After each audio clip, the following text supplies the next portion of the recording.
Step one, wake up early, gonna rise with the sun. Step two, get some good, some food in you. Step three, think real hard about what you wanna be. Step four, everybody just do your thing. Wake up, today's gonna be a good day. Wake up, today's gonna be a good day. Wake up, today's gonna be a good day. Wake up, today's gonna be a good day. Wake up, today's gonna be a good day. Wake up, today's gonna be a good day. Wake up, today's gonna be a good day. Wake up, today's gonna be a good day. Yo, set your affirmations, aspirations. I got shit to do, the aftermath of preparation. Good food, good mood, blood in circulation. One step at a time, yeah, that's how you make it.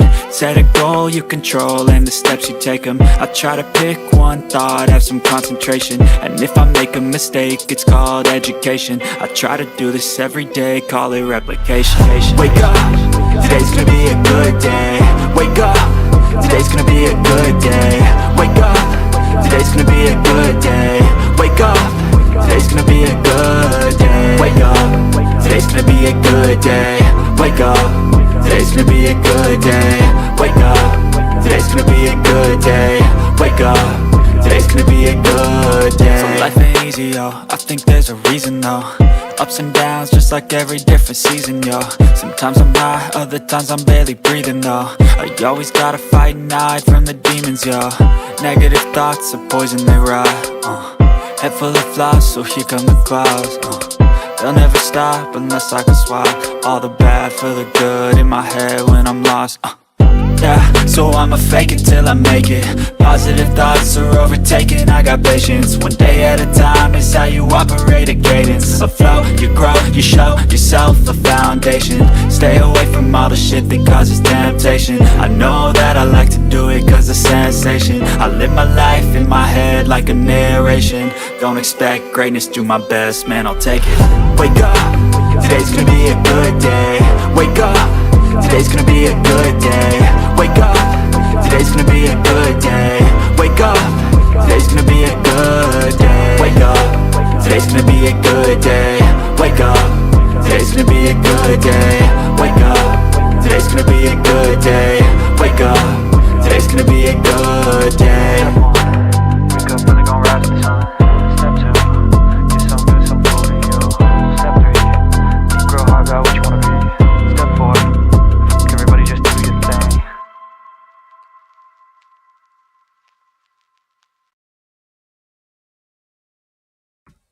Wrong hotkey. Good morning, everybody. Oh, look at this. It's a beautiful morning.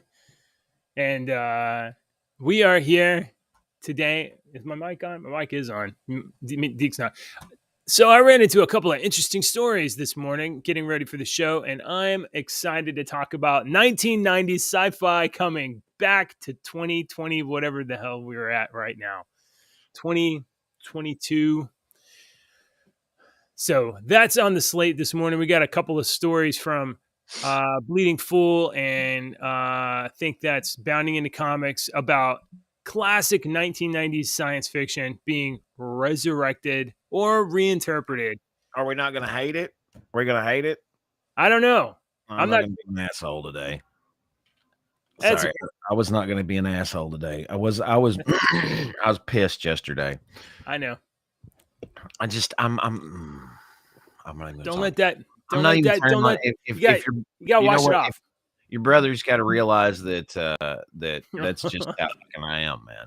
I'm sorry. I'm not going to be called a fucking idiot to my face.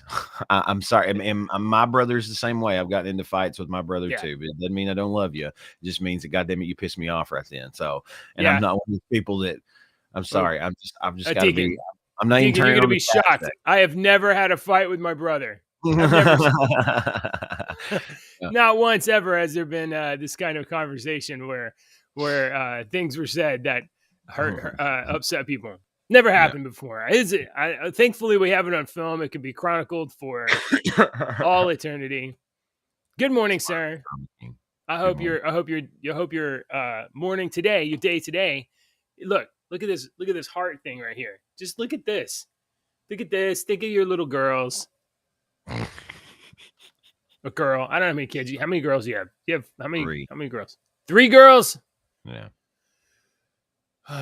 Dude, I just can't even. And I know they're older than mine, and I dread the future. You know that old saying, don't you? I don't know if I want to say it here on the show. The old saying, when you have a boy or have a girl, when you have a boy, you only have to worry about one little on the block. With a little girl, you got to worry about every one of them on the block. Yeah. And that's the truth. I know. My kids go to school and they're like, "Oh, I have a new friend. I have a new boyfriend." And I'm like, "You're 3. What are you talking about?" No. Boys no are kissing gross. boys at school. What are you doing? Boys are yuck. That's what I used to tell Yeah, Maggie. right. Yuck. Boys are gross. So, Daddy, you're a boy. I know I'm gross. Yeah, the boys are gross. Ask your mom. Boys are gross. Ask your mom. So, Deacon, let me ask you a question.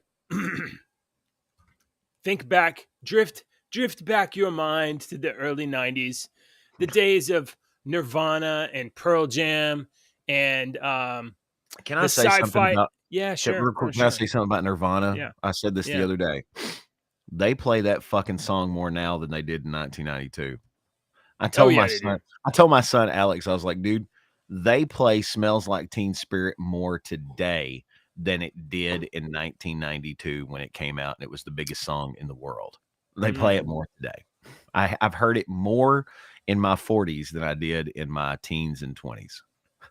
So go ahead. Yes, let's float. Yeah, right. Okay, so drift back, 92. if you will, to the early 90s when we barely had cable TV, and we definitely didn't have sci-fi, science fiction 24/7. Right. Yeah, in the mid 1990s, we had some good stuff. We had some good TV shows. Yeah. In the mid 1990s, the science fiction channel, the Sci-Fi channel emerged, and you got syndicated reruns of the Hulk and things like that. But in the early 1990s, you didn't even have that. You know what you had? You had Star Trek on primetime TV on Paramount Plus, which at the time I think maybe was even called UPN. Maybe. Yeah, I think so. And the Next Generation had brought us from the 80s to the 90s. The Star Trek Next Generation brought us from the 80s to the 90s. When did Sliders and the X-Files come out? Yeah, so X-Files I think was like 93 through like 99. Maybe 92, 93 through 99. And Sliders was around like 94 and definitely through 97. So that era, But at the beginning of the 1990s, there were 2 major shows. One was a spin-off of Star Trek Next Generation, and it was called Deep Space Nine. Love Deep Space Nine. Star Trek Deep Space Nine. Yeah. And for many people, that was the darker, harder, like more serious.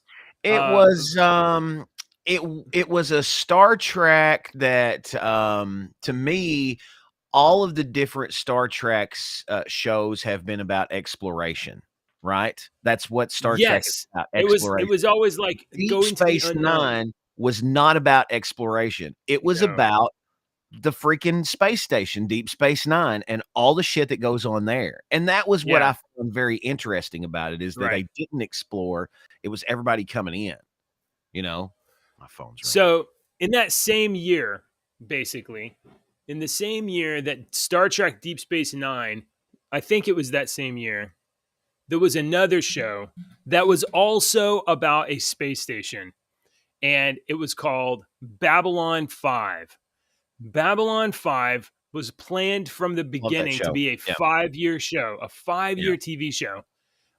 So it had, unlike the other shows, so serial TV, and then especially in the 90s, was season to season, and it was basically, I mean, definitely Star Trek Next Generation was this way, where every single episode was kind of like its own episode, and you could drop in anywhere in the season out of order. It didn't really matter what was going on. There might be a 1 or 2 part special occasionally, but basically you could watch any of these shows in basically any order, and it didn't really matter.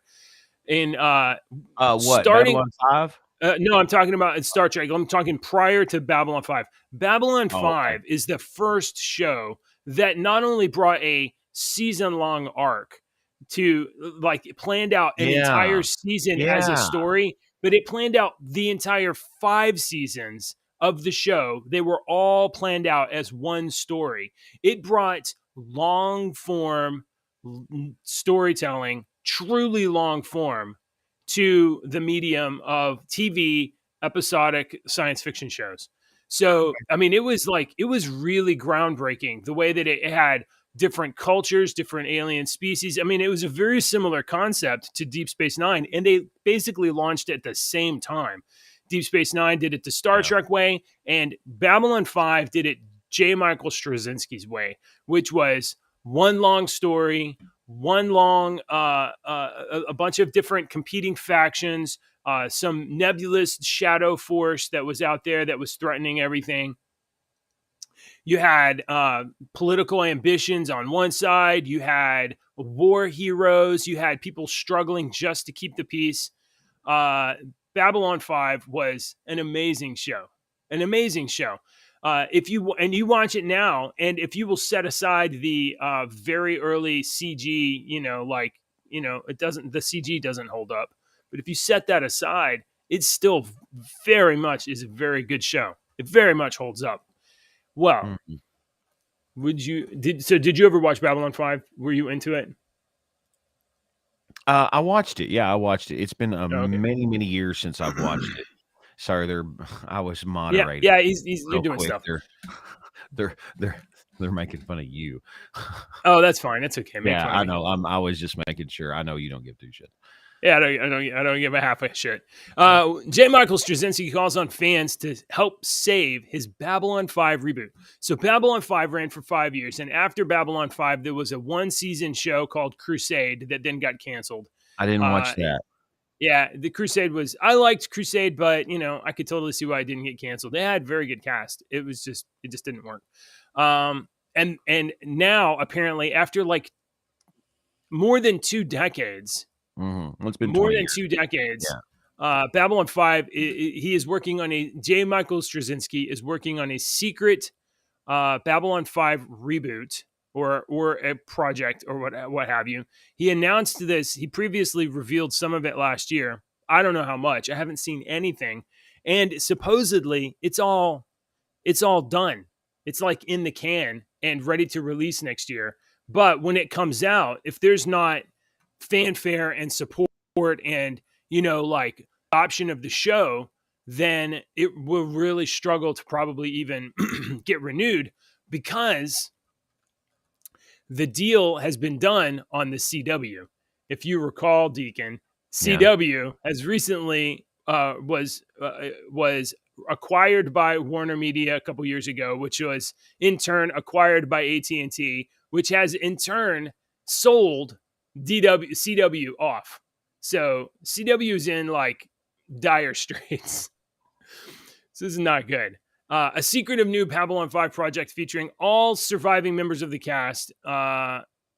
Its creator, JMS, revealed last year, was in the works, but the new owners of the CW, the future could be in jeopardy. JMS on Twitter dropped some information about the project, saying it had been produced and would debut at the 2023 San Diego Comic-Con. It's the closest thing to the original Babylon 5 in tone of anything we've done since, as if no time has passed at all. The TV series portrayed the tale of the space station, a diplomatic outpost around this space star. Who cares? The station's crew and alien ambassadors fight against conspiracies and an emergence of fascism on Earth over the course of 5 seasons as they engage in intergalactic conflict with ancient species called the Shadows. For 110 episodes, Straczynski penned 92 of them. He also had a deal. He had a special deal way back then during the 4th or 5th season. And his contract was, if this show makes 1 cent of profit, so you take whatever revenues you get from ads or whatever, and you deduct out the cost of the show, and my salary doesn't matter. If it makes 1 cent in profit, you will renew the show. That was his deal, and he kept it going for 5 years, which is honestly an amazing thing. And he wrote like 90% of the episodes, and he wrote 6 TV movies or whatever. Those were also not quite as good. It was the first of its kind. Now, I will say this about Straczynski stuff. I feel like when he does these long form stories, it's always an epic launch, always an epic middle, and rarely does he stick the landing, in my opinion. So the finale, the end, the wrap up, I always find it like not satisfying at the very end, but the launch and the middle of the story is always amazing. So I don't know if you had any thoughts about that. I think I have a photo. I have looked into rewatching Babylon 5 a dozen times, but it's 110 episodes. It's a huge commitment. That's all right. I can do that. That's not a big deal. I started rewatching all the X-Files, and I got about halfway through season 1, and I was just like, man, I don't know if I can watch this anymore. It's like kind of campy, X-Files is a lot more of a slog for me. Yeah, it is what it is, but it's just kind of campy, Hang on, let me go. She is so much shorter than him that like literally every scene of X-Files, she's standing on a milk crate. Like everyone.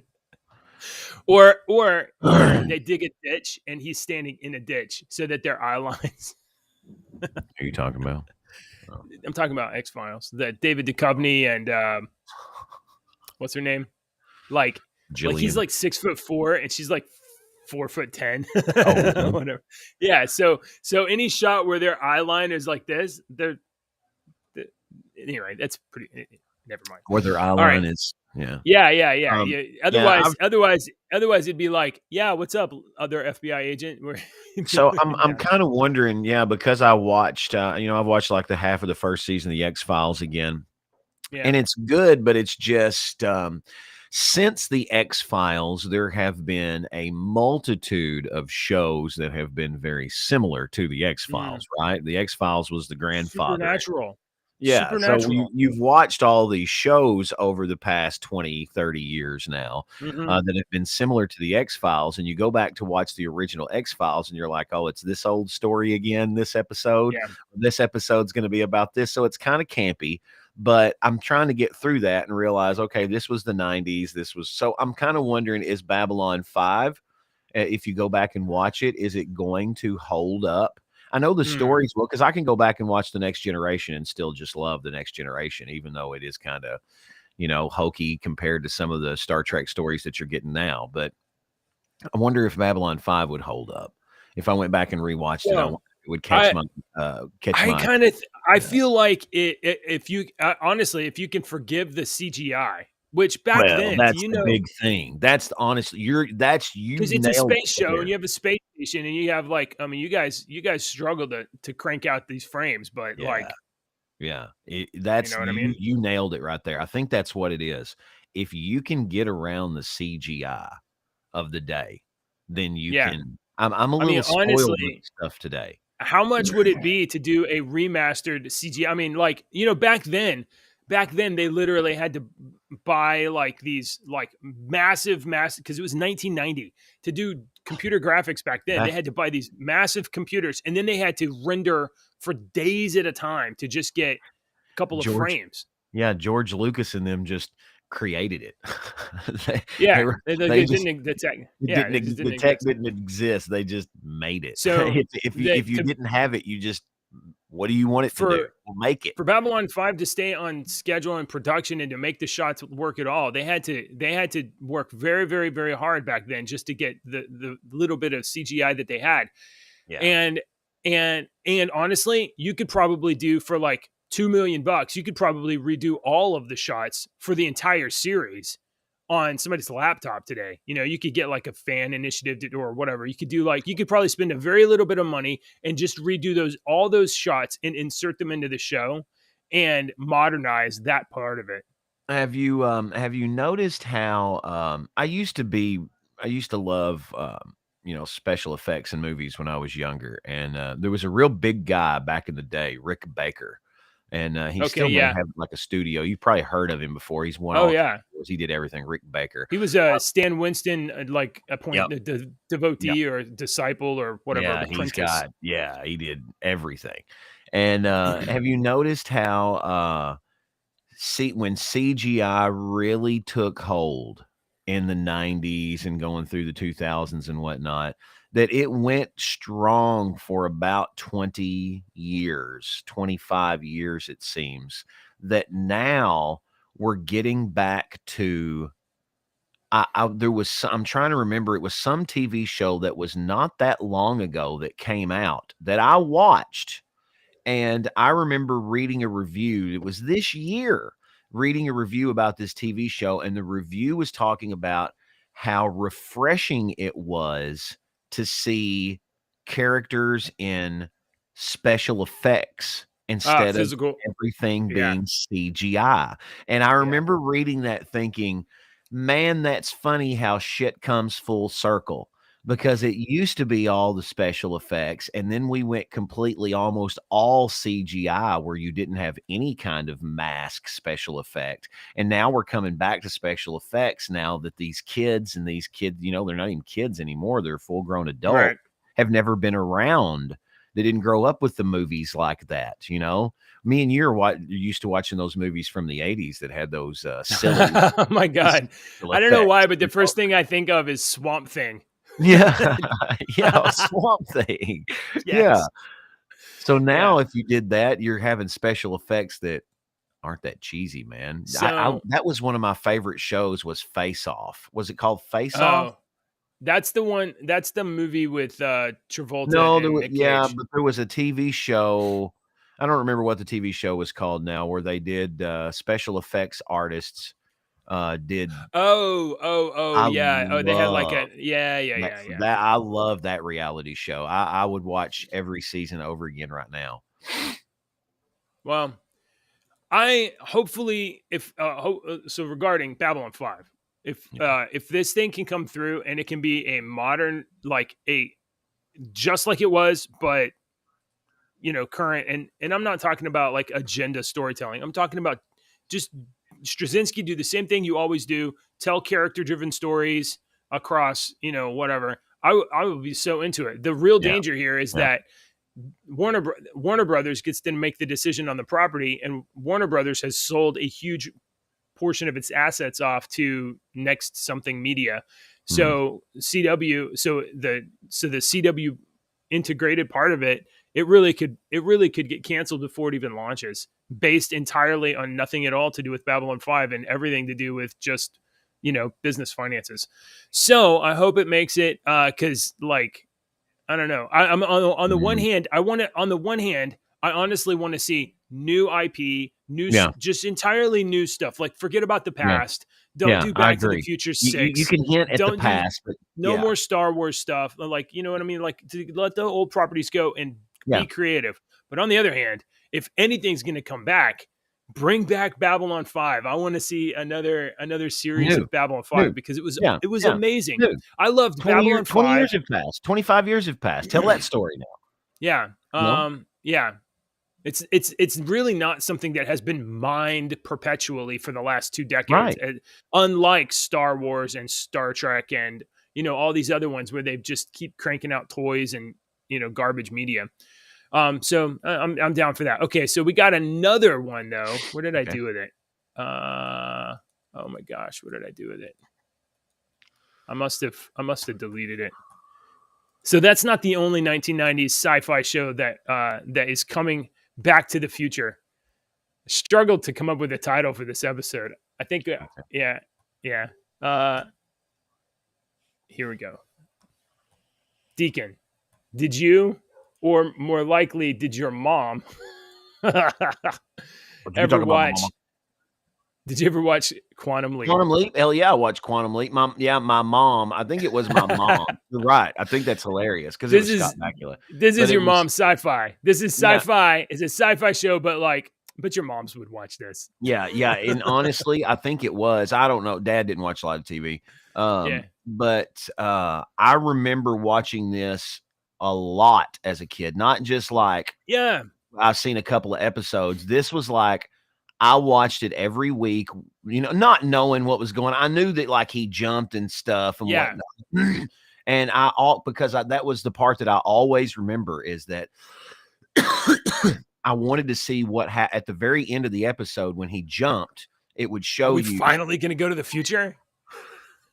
right. Is he finally going to get back home? And you knew he wasn't, but you get to figure out who he was. They have that gotcha moment where he's like, where am I? I'm in the middle of a rodeo and there's a bull coming at me. Oh my goodness. Do. And it ends for next week. That was the part that I remember always. I remember I watched Quantum. I've tried to go and rewatch this on the channels now, like Roku or Prime or whatever. Yeah. I've seen it and I'm like, oh, Quantum Leap. I need to watch that. And I've never watched it. You can't find it or you just can't. No, I can't pull myself to be like, I have free time to watch TV. Let's watch old Quantum Leap. Yeah, that's bullshit. I remember the pilot episode of this, and I remember only fragments, but I remember he was in the future. He was in this jumpsuit, and there was like blue light everywhere, and it was like, and then he jumped back into the past, and then every single episode after that, the beginning of the episode, he would jump into somebody's body, and he would always have the same experience of like, where am I? Who am I in? What is going on? Who am I? What's going on? And then he would like work through that person's problem, whatever that was. That person always had a problem going on, and he would solve that person's problem. And it could be a social issue, or it could be like anything. Like he could be somebody that was autistic. And he would jump at the end of the episode once the problem was solved. Jump at the end of the episode, and every single time you would be like, "Is he finally going to the future? Are we going going to get a clue?" Of course, never get a clue. You don't get any clues. Yeah, and I don't remember if they told anything else about the story. Now he wasn't alone either. He had this dungeon master type guy that always was there with him that I don't remember anything about. Was it Peter Falk? I think so. I don't remember if it was Peter. So. I gotta look. Let me look him up. If it was Peter Falk, he was always walking around with that cigar. Columbo. You mean to tell me? Like, I think Scott Bakula's character, Sam, I believe that it was like his own invention of technology to jump back. You could only jump back into somebody who was alive at the same time that you were alive in history. So if you were born in 1962, you could never go back farther than 1962. And your consciousness basically like blipped into somebody else's body for a day or two. And then you'd jump into somebody else's consciousness during the time span of your life. That was basically the conceit. Dean Stockwell. Yes. Let me just real quick. I'm going to throw his face up here just for people that are watching. Amazing. Al was my favorite part of the show. Yeah, Al was my absolute favorite part of the show. He's been in crap since he was young, as you can see on these pictures. But this is like the 80s Dean Stockwell, 90s Dean Stockwell here. That was in there. There's a Quantum Leap picture right there. Yeah. He died. He died in 2021. Oh, sadly, I didn't know that. Zealand. Yeah, he died he was born in 1936 in Los Angeles, and he died in New Zealand at the age of 85. Yeah, which honestly, that's one of those. It's like, oh man, like every time a celebrity that you actually care about, he was in a buttload of stuff. He was in Dune, the old Dune. Yeah, he was. Yeah. So Scott Bakula reveals that he declined to reprise his role as Dr. Sam Beckett for the Quantum Leap reboot. He wouldn't have had a big part. Would he have had like a little? He wouldn't have been the main guy. He'd have been like the older doctor. Right. You're gonna have to hand off the role to someone else. Right. You can't do this anymore. But he could have potentially been the Al character. Right. He could have taken the place of Al. That's Al. Yeah. Al. Yeah. But Scott Bakula is a little bit older fella now. That day to day, every single day, showing up on set. I I don't wonder know if you want to do that. how.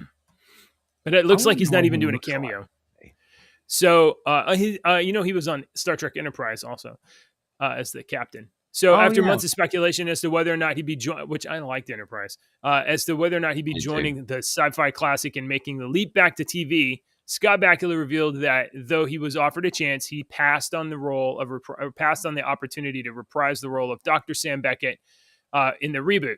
So, making its debut on September 19th and set 30 years after the events of the original, NBC's new Quantum Leap follows a new team of scientists led by Dr. Ben Song, and whose ranks include an older version of Herbert Magic Williams, who played by Eddie Hudson. Ziggy AI caretaker Ian Wright, Mason Alexander Park. Ziggy AI caretaker would be the role of Al from the first show. It's an AI. So, because he was always carrying around this like Lego contraption, that makes more sense. Honestly, nowadays, if you think about it, that makes more sense that it would be like an AI type. Yeah, right. Instead of just yeah. Scott Bakula, I was looking here. He's almost 70. Yeah, no, there's no way you're gonna, dude. You don't want to be rolling around. Okay, so one, it's for a science fiction show. This is the most budget-friendly science fiction show ever. Because, like, you didn't do spaceships, you didn't do special effects, you did like a little whooshy color flip at the beginning of the end of the episode, and then after that, Kansas, you're like in Kansas, you're in a farm field, you're in a bar, you're just like regular sets. Use that old West Town, Ghost Town set. So it was like This was a smart TV show to be like, oh, we're sci-fi, but we're sci-fi in your family kitchen. It was kind of like Sliders. I loved Sliders. Sliders was fun. We'll have to talk about Sliders sometime. Because I think I missed some of the later seasons, but I watched a lot of the early ones. Good stuff. So he was on his Twitter account, and he said, in an effort to quiet rumors and move on, Bakula addressed, first of all, thanks for hanging out with throughout the decades. The simple version of what's going on with Quantum Leap reboot and me. So basically, he said he's not really involved. So I have no connection with the new show, either in front of the camera or behind it. In January, the pilot was sold and the script was sent to me because the character of Sam Beckett was in it, which makes sense, but essentially he's not in it. So what is Quantum Leap without Sam Beckett? I don't know. I think you can go watch it like right now though, because it should be like on the air. They could. There's ways to get around that in the story.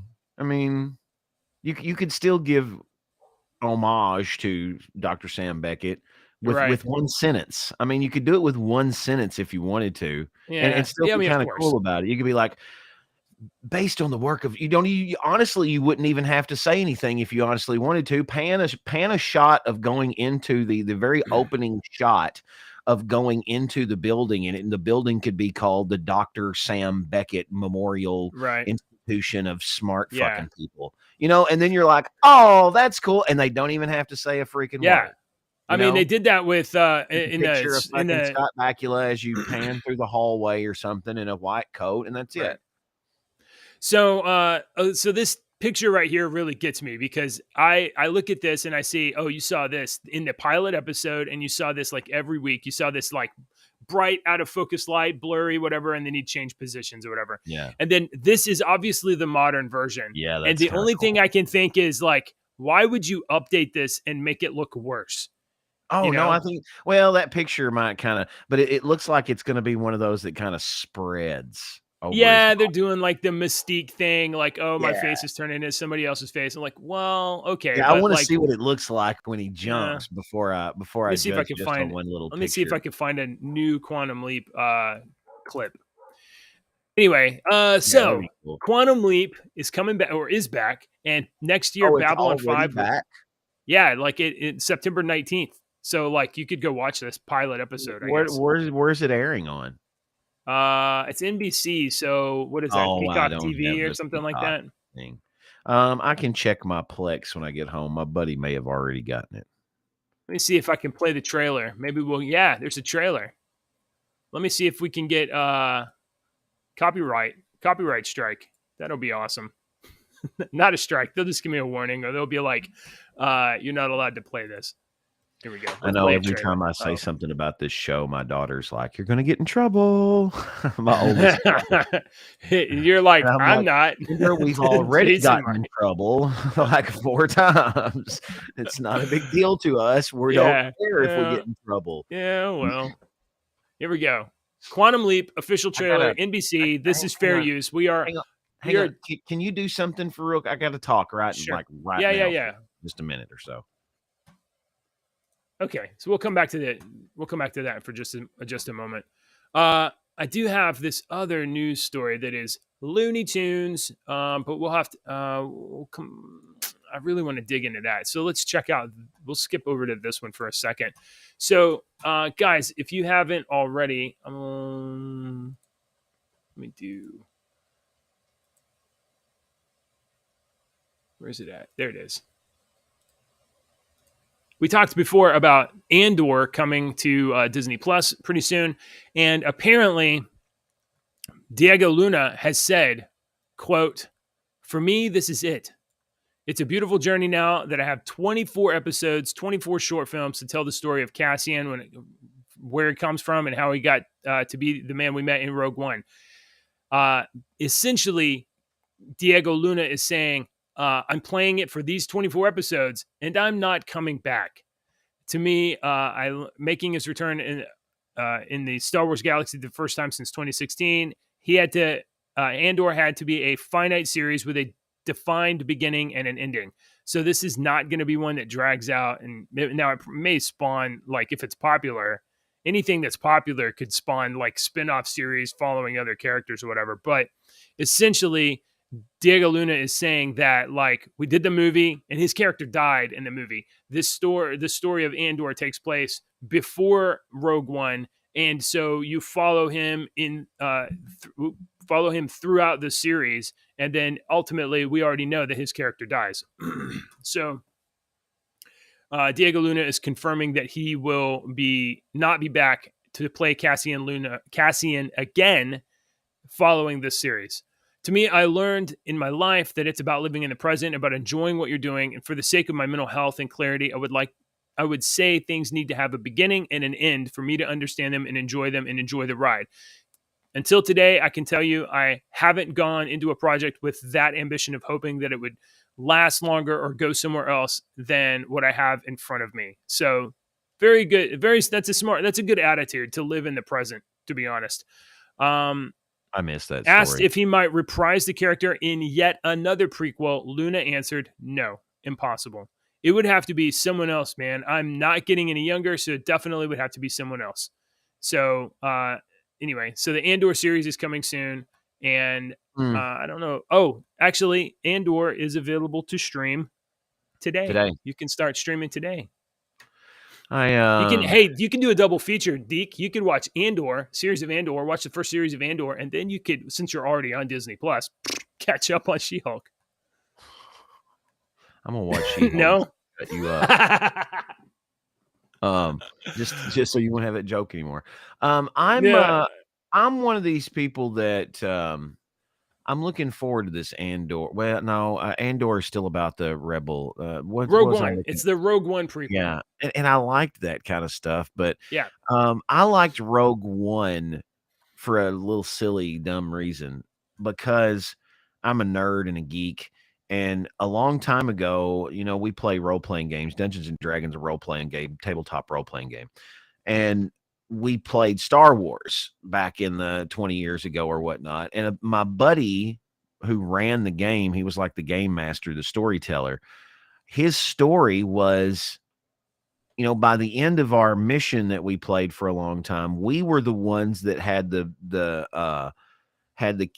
Death Star plans, and we gave them to Leia. And then she took off on the ship from the movie. He came up with that story on his own. Lore. And we were like, oh, that's cool. You know, after we played that story, you know, when we were younger, we were like, oh, that's cool. You know, we told a story that, you know, one of those little parts that you never know. So when this movie came out and they were like, these are the guys that stole the Death Star plans and gave them the layout, I was like, many Bothans died. Cool. Yeah, that's the part that you never saw. I was like, in Rogue One, where's all the fucking Bothans dying? Because a Bothan is this big alien looking cat creature looking. It is a Bothan. It has a big long. They were on one of the they were on one of the spaceships that like blew up.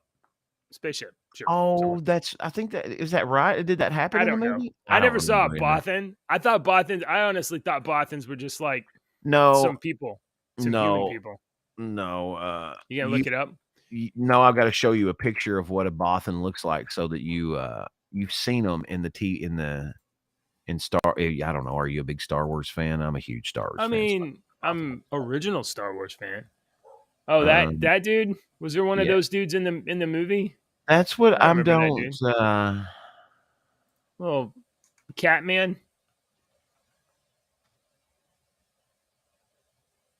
There's a Rogue One picture, but I don't. Yeah, I gotta say, I don't know.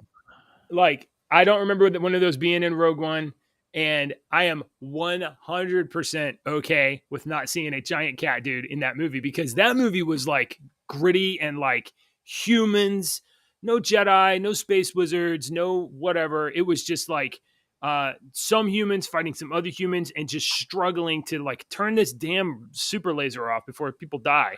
So, okay.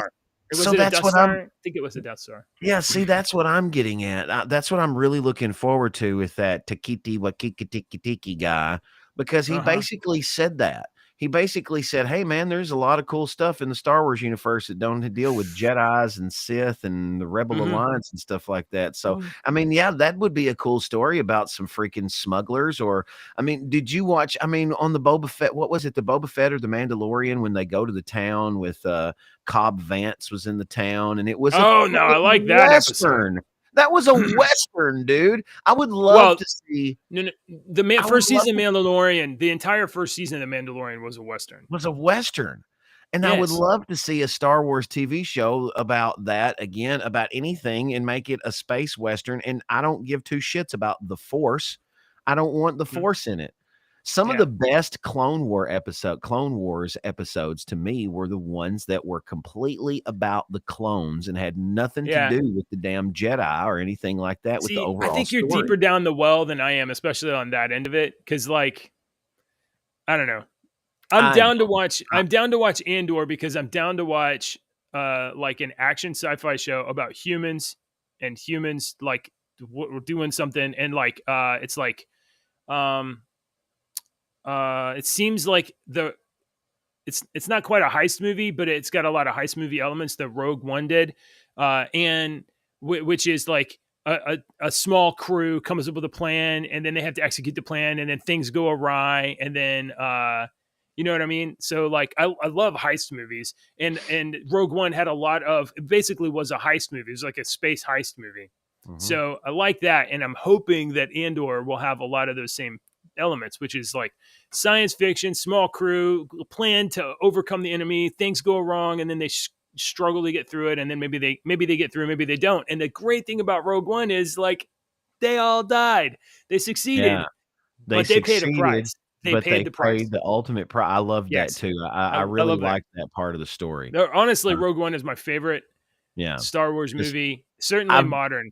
I used to joke with Ashley that I wanted to write a story where you have a very unbelievably likable hero that you meet at the first of the story, and this guy you immediately like helping old ladies cross the street and helping babies type of hero, and something terrible happens to him to where he needs to go on his quest for redemption.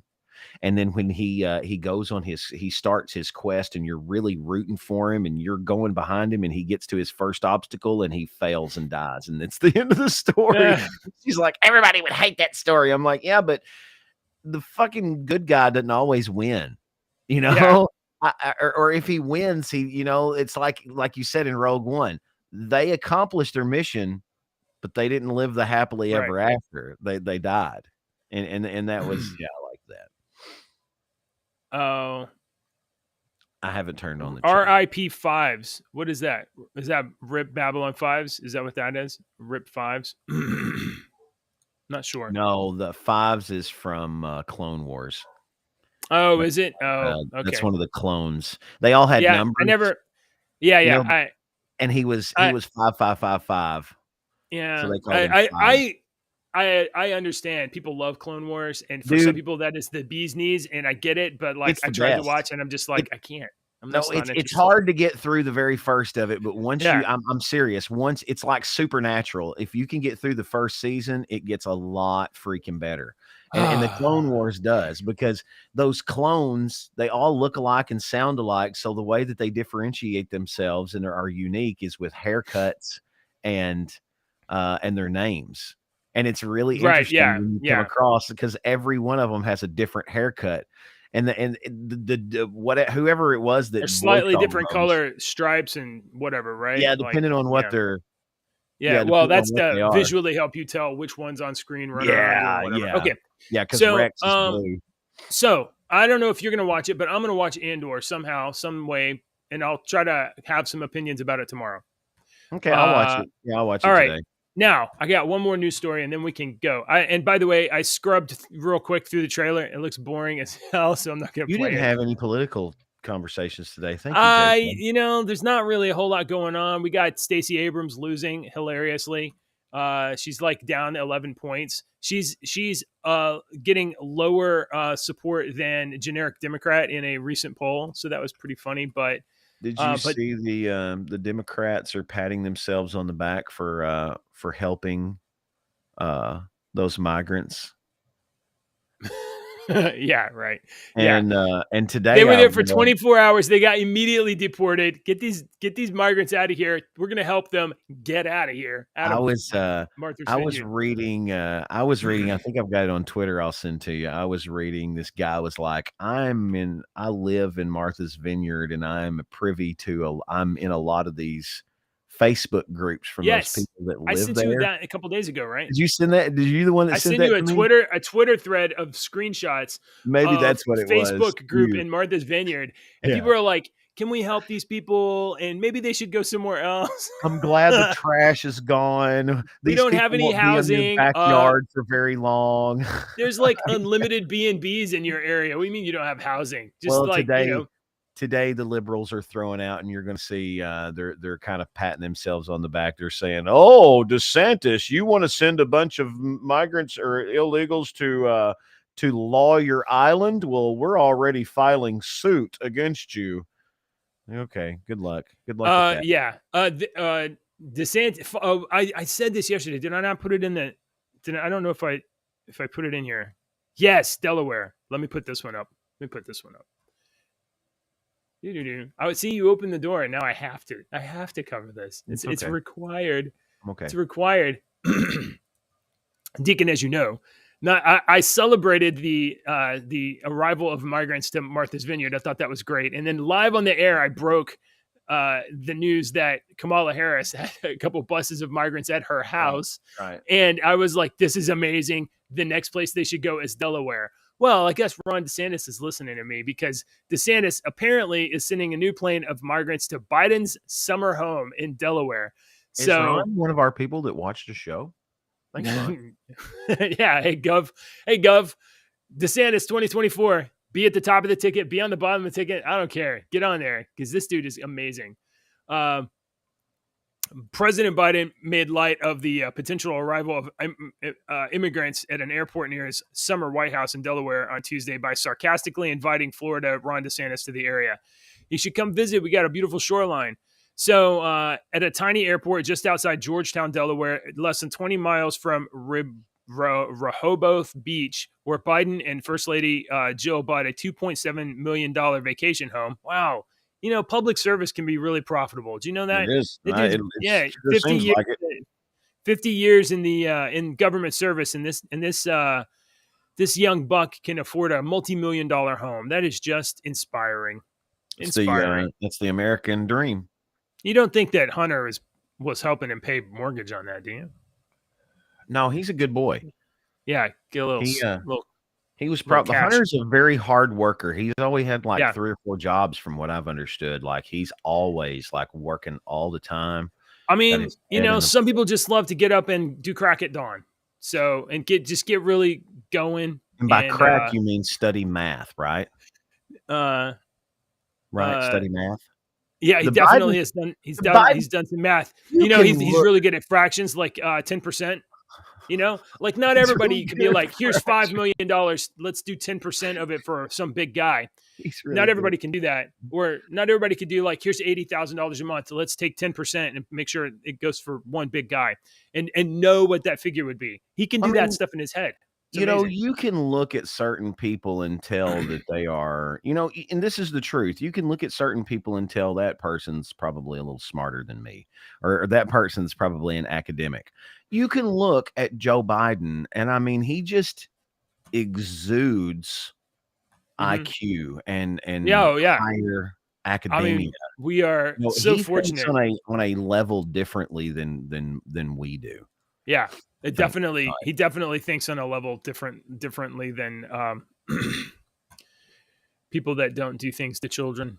My cousin over the weekend, the one up north, one of them, she said something about voting for Biden, and when she said that, I just kind of instinctively took a couple of steps back. I was just like, you like being poor and having your money set on fire? Yeah, I recoiled a little bit and took because she goes, "Don't you step back from me?" And I was like, I don't know if we can be related anymore. Just So since we're on the topic of politics, are you familiar with Miss Stacey Abrams? And now I know you're closer to Georgia than me, but you may not be interested in Georgia politics. I know Stacey. You know about Stacey? She ran for governor and lost, and then declared it an illegitimate election. Well, current polling has Miss Abrams by Marist College trailing Governor Bryant Kemp by 11 points currently. Now, she's got 42% of support of I think likely voters against Mr. Kemp's 53%. So it's 11%. Now, the thing that puts this into perspective is that Senator Ralph Warnock, running for senator, is actually 2 points ahead of the Republican Herschel Walker. So she is polling. Herschel Walker. Herschel Walker. He's running for Senate. Isn't that the football player? Yeah, football player. So Stacey Abrams is trailing not only behind the Democrat running for Senate, she's also trailing behind the Republican running for Senate. And on the generic ballot portion, where it was like if you were just going to vote generically for a Republican or a Democrat, Stacey Abrams is trailing behind generic Democrat. Stacey Abrams is so far behind in this race in Georgia. Gosh, she is, man. Yeah, she is behind generic Democrat. That's not good, especially for someone that's running her mouth on media every single day about all of this. I don't want to discuss the agenda, but she definitely is one of these agenda people. And anyway, she seems to be a magnet for support from the left, but not a magnet for support within Georgia. So, Georgia. Devil went down to Georgia and he ate a big old pie. All right. Now I do want to talk about this. This is super important to me. And when I say super important, I mean hilarious. The Flash star, Ezra Miller, is reportedly under the delusion that they are Jesus, believes his own marriage to a Native American spider goddess is supposed to bring about the apocalypse. Deacon, comments. How can his marriage to the spider goddess bring about the apocalypse when my marriage to the spider goddess come on, man. Apocalypse. What the hell Ezra Miller believes they are Jesus. Jesus. Yeah. I want to get a quote here. What do we got? New allegations regarding Miller's almost 2-year spiral into supervillainy were first reported on September 19th by Vanity Fair, who themselves gleaned the details by speaking to, quote, more than a dozen people who crossed paths with Miller in recent years, some of whom worked closely, or lived with the actor on a 95-acre farm in Vermont. Some of those interviewed by Vanity Fair claim that not only has Miller verbally and emotionally abused those around him, but the actor has also taken to referring to themselves alternately as Jesus and the devil. Oh, okay. Yeah.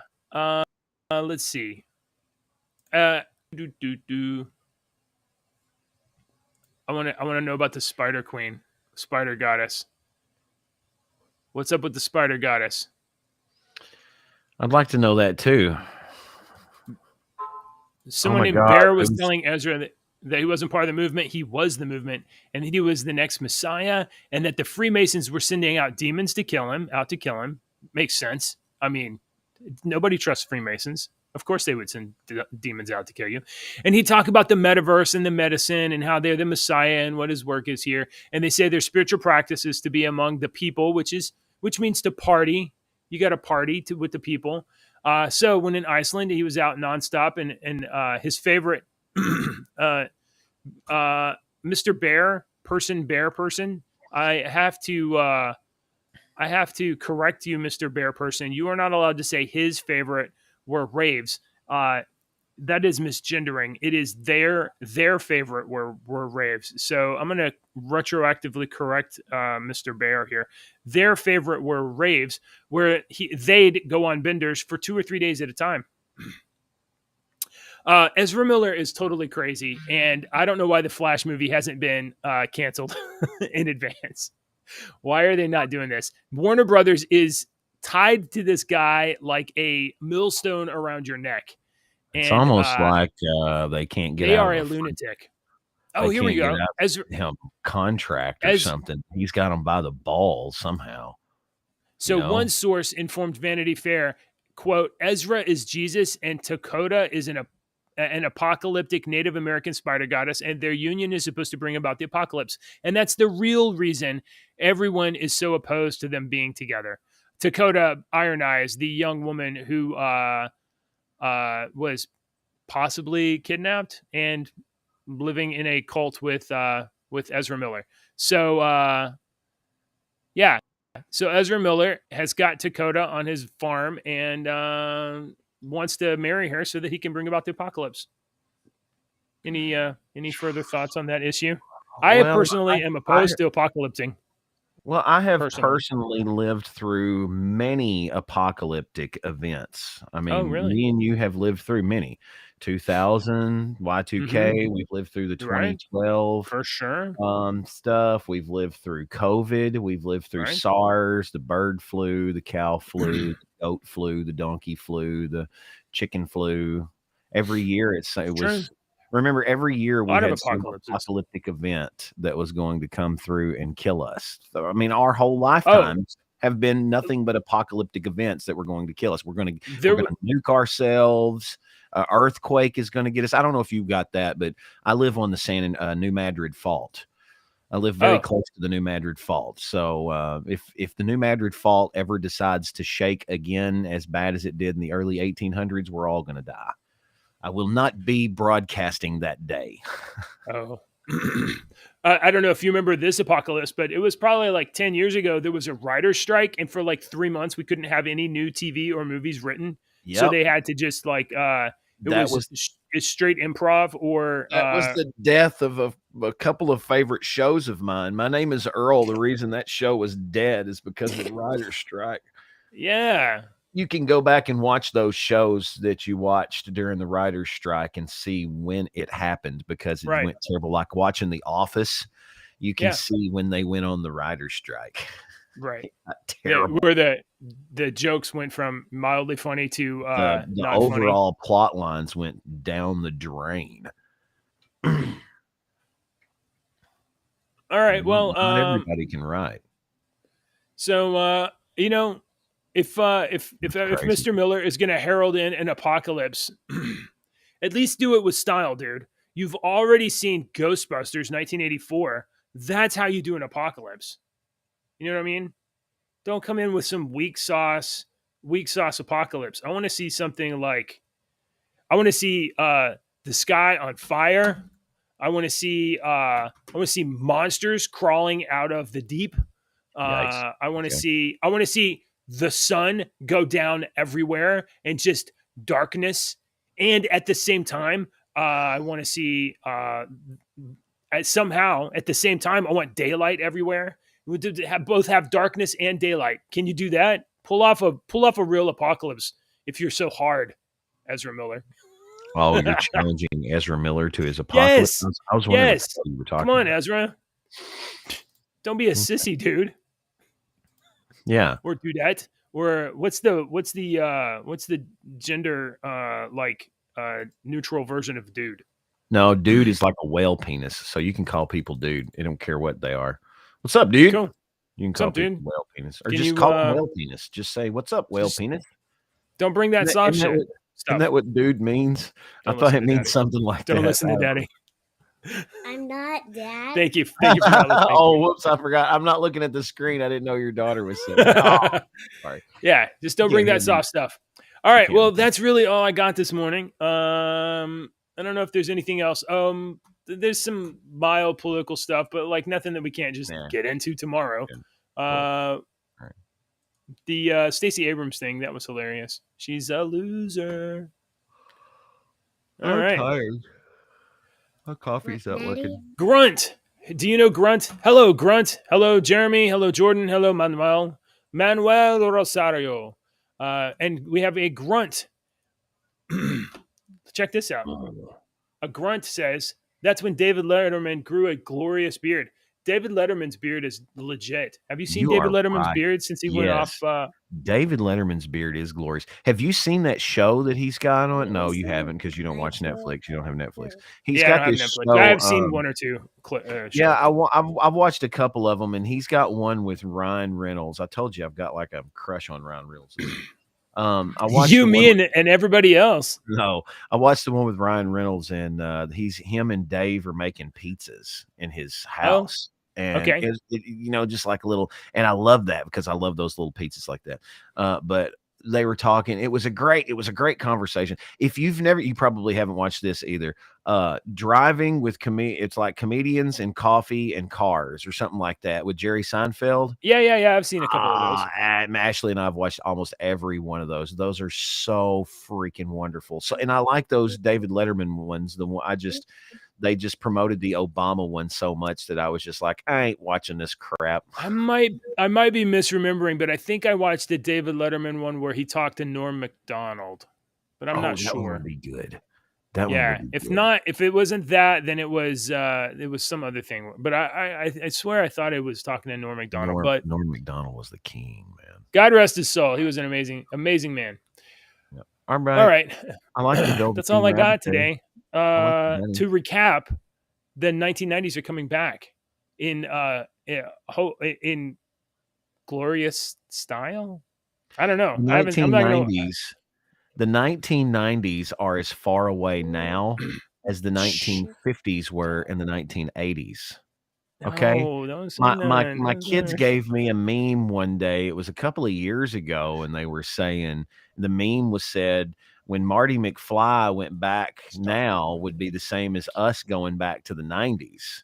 If they made Back to the Future now with the kids today going back to when their parents were in high school, their parents would be in high school in the 90s. When I graduated in 95, so I'd be in high school in the early 90s. So it freaked me out when they said it that way. Since that's kind of the theme of the show and you kind of brought it up, let me just ask you this. If there's any show, any movie that would be the most wrong to resurrect or reboot, or maybe you're not against resurrecting and rebooting shows, but if somebody was like, oh, we're just going to do Back to the Future again, none of the same cast, none of the same thing, we're just going to do it over, would that be unacceptable to you? Back to the Future reboot. Yeah. Because I think that would be unreasonable. You would have to tell a really good story like the Ghostbusters Afterlife. That one was a great one. That one Right, was really Ghostbusters. good. Yeah. And the way that they told that story with the grandkids was great. You'd have to That do was good. something like that, but you couldn't do because I don't know. Christopher What about the Lloyd one and Michael J. Fox were Legends? legends in those. Yes. We grew those. I mean, Those movies literally were one of and the Biff. key ingredients of pop culture from the 1980s through literally the modern era, and you Have can't just hot swap that stuff. have you the guy that played Biff? I can't remember his Yeah, name, but right. he's a comedian. He's an actor and Oh yeah. comedian. Yeah, and he's hilarious, dude. I've seen his stand up. He's got a freaking song that he plays on guitar about being recognized as Biff. And it's I'll find it and send you a link to it because All it's right. not a very it's like a little bitty short 2-minute long comedy song, but it's him on stage singing, "Yep, I'm the guy from Back to the Future. No, Michael J. Fox didn't mean he was nice. Yeah, yeah, I can say butthead. You're a butthead." I think that's what the song's called, is "You're a butthead," because everybody always asked him. He was like, "That's the one thing that everybody always said. Can you call me a butthead? Can you call my buddy on his phone and leave a message and call him a butthead on his phone or whatnot?" So Grunt says if they did Back to the Future 4, he'd be okay with that. But here's the thing: Back to the Future 4, you almost can't have Michael J. Fox. It would have to be Marty McFly's grandkids or something like Yeah, that. I mean, you really can't have Michael J. Fox because like the dude can't be on camera. Not really. You'd have to explain not a lot. Parkinson's, and it just wouldn't have the same charm. It wouldn't have the same feel. So you'd have to pass the role to someone I else. loved Michael J. Fox too because I watched Family Ties too as a kid, and I didn't like associate with Alex P. Keaton. I'm more associated with his crazy sister that wanted to go out and hang out and whatnot, Mallory. But I didn't associate with Alex P. Keaton because he was like business. Oh my god! Kid and that's a show we should have a revival of, Deacon. That's in that show. In that show, his dad, his whole family was liberal. His mom and dad were Democrats. hippies. They were, yes, and they were Democrat he was hippies. the only He was reasonable a Republican. person. Yeah, he was a Republican. His older sister was a party girl who wanted to go out and party all the time and hang out with the motorcycle. I remember her boyfriend was always there, and he was a dumbass. Yeah. And then the younger Family sister, Ties. That is a show that needs to come back. She just like always got ignored, kind of, because she was the younger sister. That would be a good one. Yeah, that was a good show. Bring that back. If you're gonna have like messaging in a show, like make it straight up obvious. You modernize it. It's a bunch of wacky people. You got your cousin that's in Antifa. You got BLM down the street. You got a bunch of guilt-stricken white people, and you got one adopted son who's, I don't know. We'll recast him. They had the one kid that was the blonde kid. He ended up being the youngest. All right, I'm gonna have to go. I got to talk on the radio. Gotta go. We gotta go. Say good morning, Joe. Good morning, Deacon. Hi, good morning. I like your rabbit. I got Fuzzy Bunny over here. You got Fuzzy Bunny over here. It looks snuggly. Do you think Fuzzy Bunny would be happy if people push the like button and hit subscribe? No, he'll be happy if someone gives him carrots. Carrots. All right. That's of course, Dad. Duh. But what if somebody gave you carrots and also they hit the like button and hit subscribe? No. Okay. He only likes it when he gets carrots and he gets pets. I totally appreciate your support here, sweetheart. Give the bunny some pets, Dad. Pet the bunny, please. Here. Thank you. There you go. There you go, bunny. All right. Well, that's all we got this morning. Thanks for watching, everybody. Thanks. Hey, be here tomorrow morning at 6:30 in the morning. Deacon and me, we're going to be your two dads. We're going to talk about news. We're going to talk about pop culture. We're going to talk about amazing stuff. It's the best part of your day, and it's full of sunlight and sparkles and rainbows and hearts and everything. This is the best show on YouTube at 6:30 in the morning, Monday through Friday. YouTube.com/JJW8071 or on Twitch.tv. And once again, thank you, whoever watches on Twitch. We love you. Bye.